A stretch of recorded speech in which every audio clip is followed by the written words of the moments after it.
On voit dans le chapitre 20 des Actes des Apôtres un jeune homme qui tombe du troisième étage, et c'est tout un champ de possibles qui émerge. Expérimente-t-il un parcours initiatique vers une renaissance?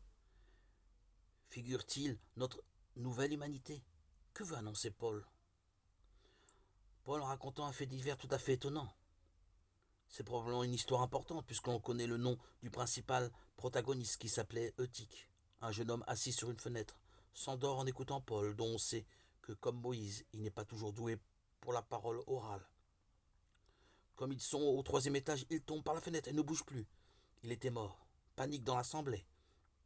Paul se précipite, prend le jeune homme dans ses bras et se rend compte qu'il respire. Est-ce un miracle ou simplement une grosse frayeur? Le texte nous laisse libre de l'interpréter comme nous le souhaitons. Une fois tout le monde rassuré, Paul remonte manger avec les autres, ou plutôt célébrer le festin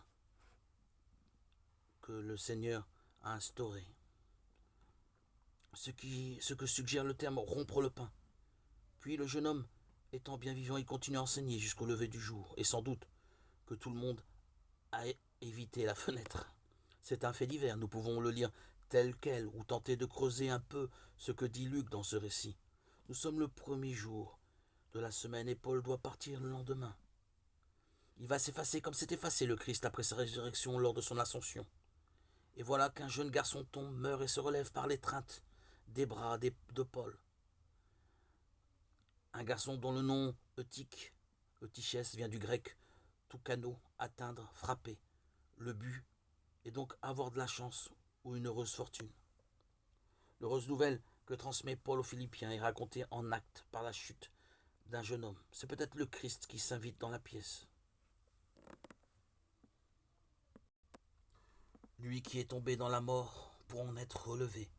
C'est peut-être aussi l'humanité, chacun de nous, qui, comme le jeune homme est tombé depuis Adam, dans l'impossibilité de faire le bien qu'il veut faire et faire le mal qu'il ne voudrait pas. Romains 7, 19. Mais l'heureuse fortune, nous en sommes tous bénéficiaires, puisque c'est dans cette chute que le Christ nous a rejoints, lui qui s'est fait pécher pour nous, confondu avec les pécheurs, lui qui est le juste, l'innocent par excellence. La manière de nous réjouir de cette heureuse fortune est de la célébrer dans toutes les dimensions de nos vies.